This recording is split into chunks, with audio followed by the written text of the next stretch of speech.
Hallo ihr Lieben und herzlich willkommen bei uns im Garten Gemüsekiosk. Letztens haben wir einen Rundgang auf unserem Ackergarten gemacht und heute machen wir einen Rundgang in unserem großen Gemüsegarten, schauen wir aber ganz speziell auf die Fruchtfolge. Also was war vorher drin, was wächst jetzt und was folgt hinterher mit vielen Tipps. Ich wünsche euch viel Spaß.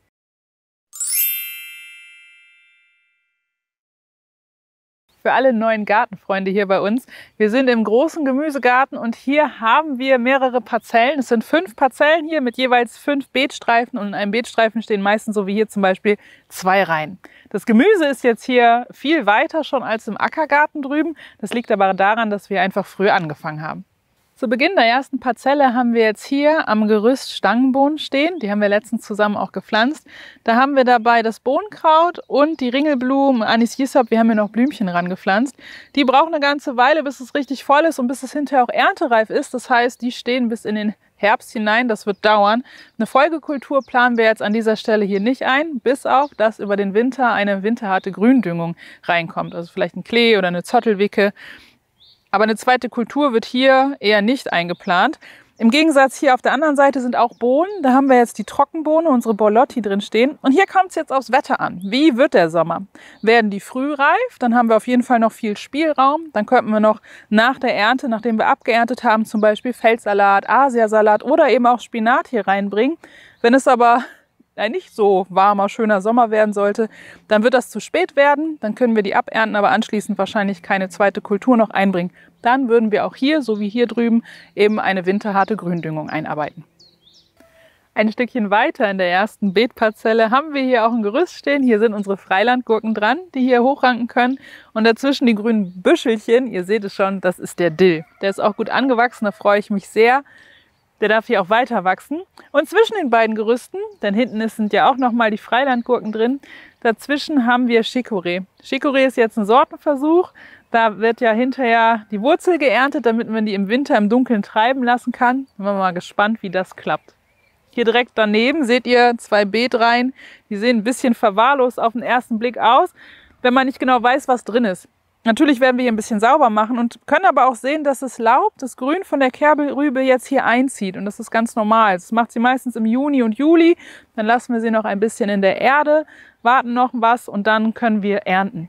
Und anschließend haben wir hier natürlich richtig viel Platz und vor allem ganz, ganz viele Möglichkeiten. Wir können das Beet noch frei halten, um später Herbstsalate, wie zum Beispiel Radicchio, einzusetzen oder eben auch, wir können, und da steht noch ganz viel offen, also wir könnten noch Bohnen, Erbsen, Markerbsen, Spinat, rote Beete, also alles mögliche Möhren hier einsetzen in das Beet. Da müssen wir aber natürlich gucken, zum Beispiel Kohl könnten wir auch setzen, aber das haben wir in unserem Plan woanders stehen. Also muss da jeder für sich individuell schauen, weil manche Kulturen brauchen an einem Platz ja doch schon Fruchtfolgepausen, dass sie da 3 oder 4 Jahre lang eben nicht stehen. Da müsste jeder individuell bei seinem eigenen Gartenplan schauen. Aber hier geht noch einiges anschließend.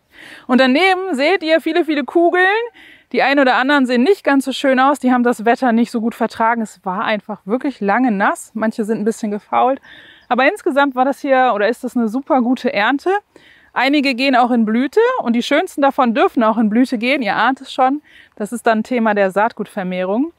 Und die noch abgeerntet werden, da entstehen natürlich Lücken. Und nach Salat kann man wunderbar, ihr ahnt es schon, Salat pflanzen. Der ist ja Fruchtfolge neutral. Das heißt, selbst wenn ich hier in anderen Salat eine andere Sorte reinsetze, kann ich das auch machen. Solange die andere Sorte nicht blüht, habe ich da auch keine Sorgen über etwaige Kreuzung. Also Salat, danach kann man einfach nochmal wieder Salat setzen. Und wir gehen weiter zur nächsten Beetparzelle.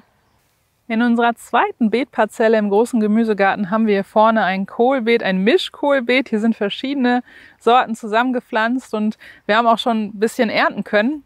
Im Februar ungefähr haben wir gesät. Anfang, Mitte April sind die Jungpflanzen hier in die Erde gekommen und es ist eine totale Freude. Der Blumenkohl ist erntereif, schmeckt auch alles köstlich. Der Spitzkohl, den haben wir auch schon beerntet. Einige stehen noch hier im Beet.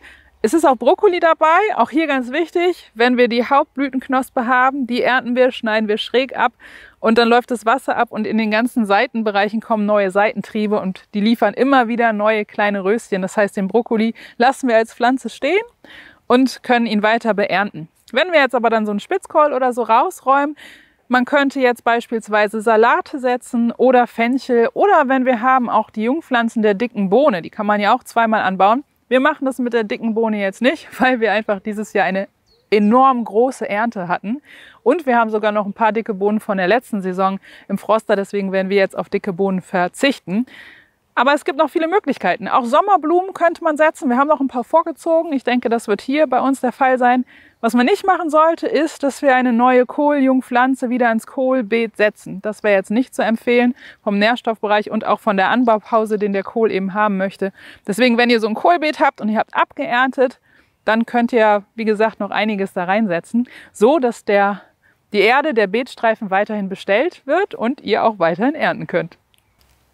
In unserer Beetparzelle, wo wir so viel Kohl stehen haben, haben wir auch unsere Freilandtomaten stehen. Das ist jetzt hier die Cocktailtomate, die wirklich sehr robust ist. Auch hier bei der Kraut- und Braunfäule. Die stand durchaus schon bis in den November. Das heißt, hier planen wir auch gar keine Folgekultur in dem Sinne ein. Ihr seht, da kommen die Unterkräuter, die Beikräuter hoch. Hier ist wieder eine Runde Pflegen angesagt, auch ausgeizen und hochleiten. Ich mache das immer sehr gerne. Für mich ist das wie so eine Meditation, könnte ich sagen. Was dann auch noch gepflanzt wird, was jetzt noch fehlt, ist Basilikum. Setzen wir als vorgezogene Jungpflanzen hinzu. Wir werden schätzungsweise im September eine Untersaat einbringen, also ein Klee zum Beispiel oder eine Zottelwicke, damit das Beet im Winter auch bestellt ist. Das könnte man theoretisch, wenn man einen warmen, langen Sommer, Herbst hat, auch im November machen, aber die Wahrscheinlichkeit, dass es da zu kalt ist, könnte groß sein, deswegen werden wir das im September schon machen. Auf der anderen Seite hier direkt neben mir steht Weißkohl. Der bleibt ja auch recht lange stehen. Und direkt daneben seht ihr auch den Brokkoli und den beernten wir auch recht lange. Das heißt, auch dieses Beet hier, da haben wir keine große Fruchtfolge geplant. Also, dass wir danach noch was an Gemüse einsetzen. Da kommt später dann auch eine Gründüngung rein und dann passt das so auch. Ach, ich freue mich schon. Wir haben so viel Brokkoli. Das wird unser Brokkoli-Jahr. In der zweiten Beetparzelle haben wir hier, sieht aus wie Rotkohl, aber es ist roter Spitzkohl stehen. Das ist jetzt keine schnellwüchsige Sorte, so wie ihr das von unserem grünen Spitzkohl kennt, aber es ist ein Sortenversuch. Ich bin sehr gespannt, wie der schmeckt, wie gut der wächst, wie der aussieht. Schauen wir mal. Daneben haben wir in der Mitte den Palmkohl stehen. Palmkohl wächst super, wächst gut, bleibt aber, wenn der Winter normal ist, nicht die ganze Zeit stehen. Wenn es ein milder Winter ist, dann ist er auch winterhart, aber bei einem normalen Winter hier kann es durchaus sein, dass er dem nicht standhält. Der ist jetzt drin, gut angewachsen und wenn er groß genug ist, da ernte ich hier und da auch schon mal ein Blättchen. Aber mit einer Folgekultur brauchen wir dann gar nicht großartig planen. Genau wie hier auf der anderen Seite beim Kohl, ihr seht schon, das ist Rosenkohl. Und Rosenkohl muss man früh im Jahr schon dran denken, dass wir den aussehen, dass der nicht zu spät ist, obwohl es ja ein Wintergemüse ist. Das heißt, der Rosenkohl, der bleibt den Winter über natürlich stehen und ist unser Wintergemüse, was wir alle sehr, sehr gerne essen, die kleinen Kügelchen. Also kommt hier jetzt auch keine Folgekultur rein. Wir erfreuen uns an dem Rosenkohl. Und wir gehen weiter ein Stückchen zur dritten Beetparzelle. Wie ihr sehen könnt, in den ersten beiden Parzellen ist nach der Ernte noch einiges möglich. Und was uns auch wirklich sehr wichtig ist, ist das Thema Gründüngung. Deswegen haben wir das bei uns im Sortiment auch aufgenommen. Da könnt ihr auch ein ganzes Set bekommen. Dann ist wirklich, wirklich wichtig, dass die Erde nicht nackt bleibt. Und so ein Gründünger, wenn er wächst und dann hinterher auch in die Erde wieder eingearbeitet wird, fördert den Humusaufbau. Es kommen Nährstoffe rein, auch gerade bei den Leguminosen. Das ist eine wunderbare Sache, die wir nicht nur in der Landwirtschaft gut nutzen können, sondern eben auch bei uns im Garten. Findet ihr den Link bei uns im Blogbeitrag. Da findet ihr auch noch das Video zum Thema Gründüngung, was wir mal gemacht haben. Und wenn wir jetzt hier in die dritte Beetparzelle schauen, dann seht ihr 2 Reihen mit Möhren. Und da nehmen wir zwischendurch immer wieder welche raus, damit die anderen genug Platz haben. Aber ansonsten können die Möhren sehr, sehr lange stehen und weiter wachsen. Die könnten sogar über den Winter stehen, wenn man keine Wühlmäuse hat. Ansonsten heißt es hier dann abernten und einsanden. Und die Zwiebeln, die auf den anderen Seiten stehen, also die weiße und die rote Steckzwiebel, die wir hier gesetzt haben, die sind ja spätestens im August sind die abgeerntet und dann haben wir wieder Platz und können wieder neues Gemüse reinbringen. Super empfehlenswert. Was wir gerne machen ist, wir säen dann im Juli nochmal aus, eine neue Aussaat von Kohlrabi und eben auch von Fenchel und dann werden die Jungpflanzen hinterher reingesetzt und wir haben wieder eine zweite Ernte. Und die Sorten, mit denen das gut funktioniert, die findet ihr auch bei uns im Kiosk. Wir sind einfach total begeistert davon und möchten das auch mit euch teilen. Ihr könntet alternativ aber auch zum Beispiel noch vielleicht nochmal Radieschen säen oder Spinat reinbringen oder beispielsweise auch noch andere Salate setzen. Oder aber ihr nehmt einen Herbstsalat und haltet es dann frei, um dann zum Beispiel schön Radicchio zu setzen. Also jede Menge Möglichkeiten und für euch ist bestimmt auch was dabei. Hier in der dritten Beetparzelle neben den Mohrrüben haben wir hier den Sommerporree stehen. Der Sommerporree bleibt lange stehen, also den können wir bis in den November, bis in den Dezember hier stehen lassen und beernten. Richtig winterhart ist er nicht, deswegen ist er vorher abgeerntet. Heißt aber für uns jetzt auch hier, dass wir keine Folgekultur planen. Beernten können wir ihn jetzt auch schon, das heißt, wenn ich zwischendurch mal eine kalte Quiche machen möchte oder eine sommerliche Suppe oder vielleicht auch eine schöne Gemüsepfanne mit ein bisschen Porree-Pfiff dabei, dann kann ich mir hier und da auch schon welche rausnehmen. Direkt daneben seht ihr eine ganze Reihe mit Pastinaken. Ja, das Beikraut rausfummeln hat sich gelohnt, die sind schön gewachsen. Das ist super, aber die brauchen ihre Zeit, bis sie erntereif sind. Das heißt, auch die können den Winter über hier, wie daneben die Schwarzwurzeln und die Haferwurzeln auch, stehen bleiben. Wir hatten sie früher mit den Hochbeeten, da war das ganz leicht, auch mit Stroh abgemulcht. Hier im offenen Beet und mit Wühlmäusen wird es ein bisschen schwieriger. Ich denke mal, wenn die ausgereift sind, werden wir sie dann auch einsanden. Aber wenn man keine Wühlmäuse hat, dann kann man sie den ganzen Winter über dann eben auch stehen lassen. Und wenn es frostfrei ist oder eben dick abgemulcht, kann man sie dann auch beernten. Heißt aber auch hier, innerhalb der Saison haben wir keine weitere Kultur geplant. Eine Reihe weiter haben wir hier unsere Gemüsezwiebel stehen und ich finde sie so schön und die ist richtig gut ins Wachstum gekommen. Die ist jetzt schon groß, aber die wird noch viel, viel größer. In der Regel ist sie im August abgeerntet und wir haben dann richtig so große Zwiebeln. Zwiebeln können wir in jedem Stadium ernten. Also wenn ihr jetzt eure Gemüsezwiebeln im Beet habt und ihr braucht mal eine Zwiebel, vielleicht auch für die Kinder ein bisschen milder, dann kann man so eine Gemüsezwiebel auch jetzt schon durchaus abernten. Wenn sie dann im August abgeerntet ist, haben wir wieder Platz für neue Sorten, also neue Gemüsekulturen, die wir einsetzen können. Wir könnten hier natürlich nochmal einen Kohlrabi setzen oder ein Fenchel oder Salate, Radieschen aussehen oder eben auch dann später den Spinat. Oder aber, wenn ihr sagt, ich möchte einfach eine Gründüngung reinbringen, die auch schön für den Garten ist, dann könntet ihr im August auch hier einfach eine Phacelia setzen. Die sieht wunderschön aus, die ist für die Insekten toll, eine insektenfreundliche Pflanze und sie duftet auch ganz wunderbar. Direkt hier daneben seht ihr am Laub schon, genau, das ist die rote Beete. Rote Beete ist eine unheimlich tolle Knolle, finde ich. Wir haben letztens, also unsere Tochter hat im Sandkasten noch zwei gefunden. Die haben wir noch gegessen vom letzten Jahr. Die war richtig knackig frisch, also eingesandet draußen, funktionierte richtig gut. Und da die so lange im Beet stehen kann, brauchen wir auch gar nicht weiter planen. Ich nehme zwischendurch mal eine raus, aber ansonsten bleibt das hier soweit voll stehen. Rote Beete, ich finde das so toll, die kann ich kochen, auch vorbereiten und wenn sie gekocht ist, wenn sie gar ist, dann nehme ich sie unterm kalten Wasser und schäle sie einfach mit den Händen. Das ist eine ganz einfache, saubere Geschichte. Da habe ich gar keine Sauerei mit der roten Beete und sie schmeckt köstlich. Daneben haben wir den Fenchel und ihr seht schon, sagt vielleicht, ey Jen, der ist aber schon ein bisschen drüber, ne? Genau, ist er auch. Also wenn ich den hätte ernten wollen, und das habe ich mit einigen gemacht dazwischen, dann mache ich das vorher. Jetzt bleibt er bewusst stehen und darf in Blüte gehen. Und genau das darf er machen, eben für die Saatgutvermehrung. Wenn ihr bei euch Fenchel angebaut habt und ihr habt den abgeerntet, habt ihr wieder Platz, dann könntet ihr zum Beispiel den Platz dann hinterher nutzen, um Herbstsalate zu setzen, also Endiviensalat oder zum Beispiel auch Radicchio. Wir sind in der vierten Beetparzelle angekommen und direkt der erste Beetstreifen, die Reihe hier, ist leer. Hier haben wir schon geerntet, denn hier standen die dicken Bohnen und die Ernte dieses Jahr von den dicken Bohnen war gigantisch, riesengroß, super viel. Die brauchen wir nicht nochmal anbauen, würden wir auch nicht auf dem gleichen Platz machen, aber erfahrungsgemäß funktioniert das richtig gut. Nach der Ernte der dicken Bohnen kommt hier der Winterporree rein. Und der Winterporree hat es ja schon im Namen, es ist ein Wintergemüse, es ist winterhart. Der Winterporree bleibt auch den Winter überstehen.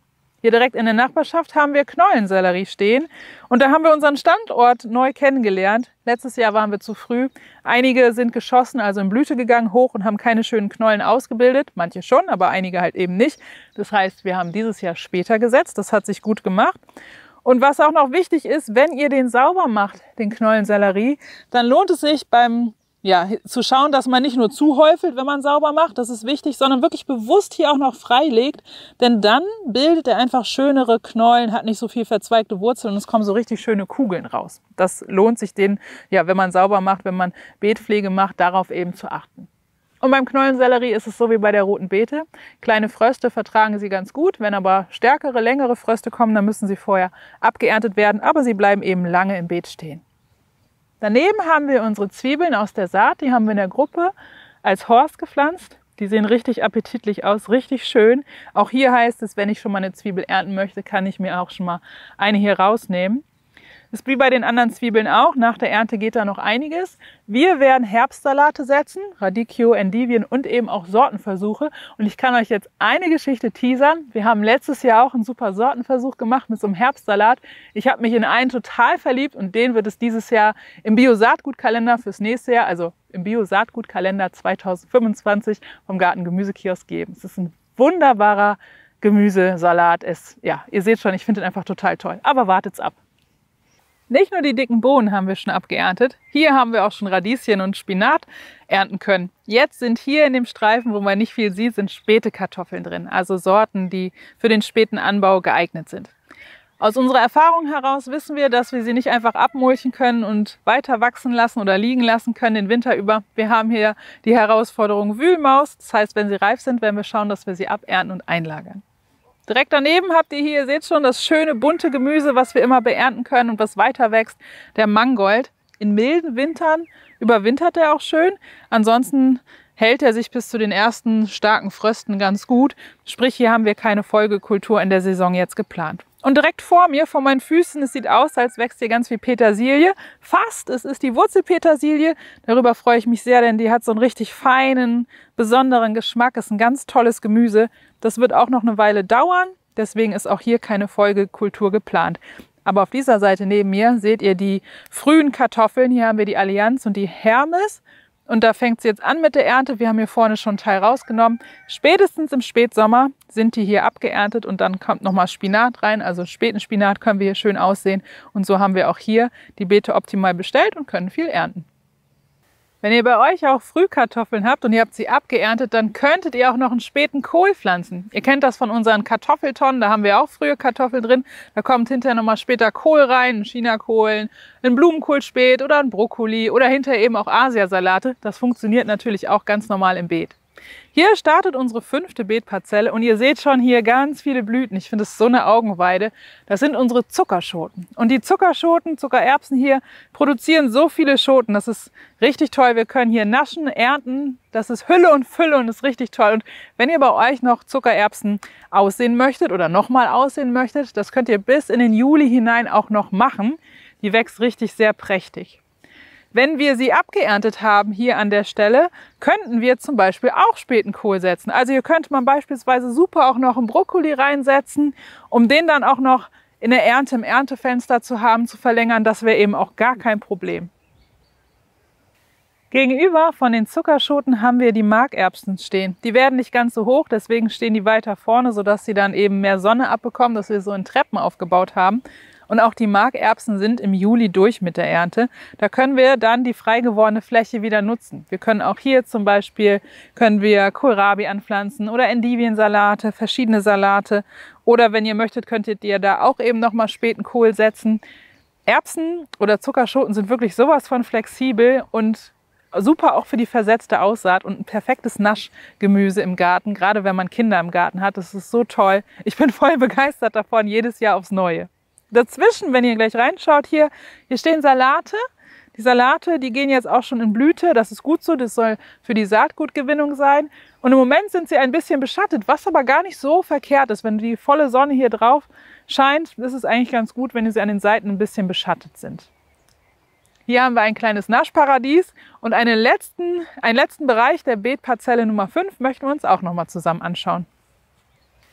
Im hinteren Bereich der 5. Beetparzelle haben wir hier Stangensellerie stehen und der darf weiter wachsen, der darf lange stehen. Im milden Wintern kann er sogar überwintern und dann im nächsten Jahr auch in Blüte gehen für die Saatgutgewinnung. Das wollen wir mal ein bisschen ausprobieren, mal gucken, wie das hier mit den klimatischen Bedingungen passt. Das ist eine kleine Reise.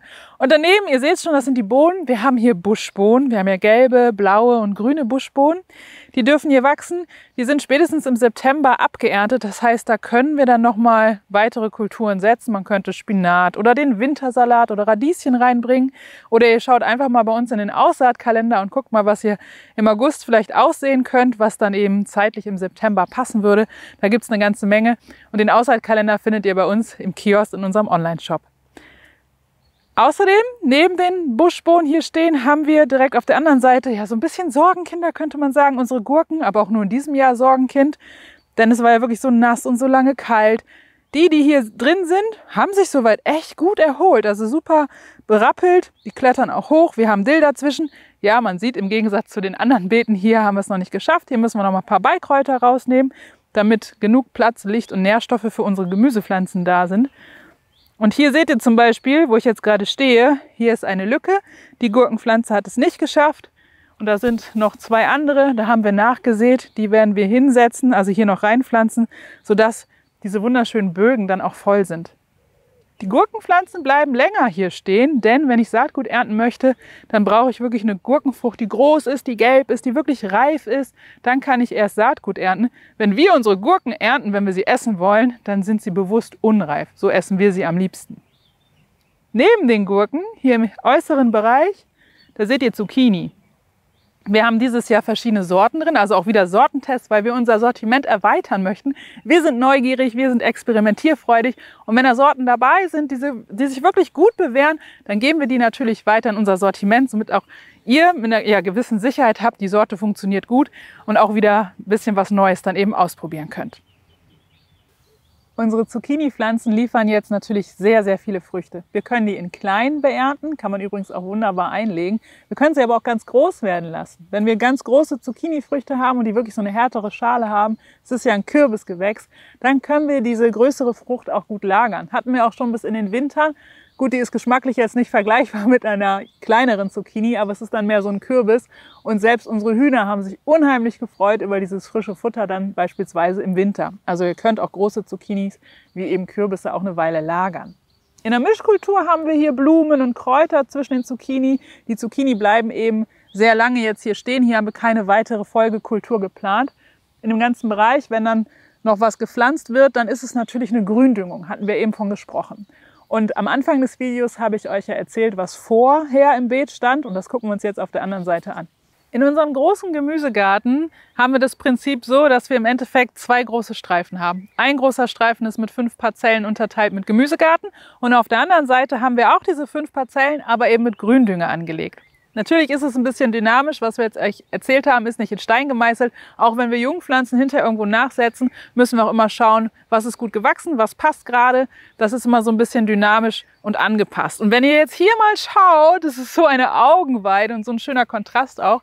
Der Gründünger, der hier drauf ist, bewusst gesät, das ist die Ringelblume. Und die Ringelblume ist wunderbar für einen gesunden Boden und auch, ja, das ist von der Kultur her gut funktioniert. Als nächstes kommen hier drauf die Kartoffeln. Das heißt, die Ringelblumen sind wunderbar auch ein guter Mischkulturpartner, aber auch eine gute Vorkultur eben für Kartoffeln.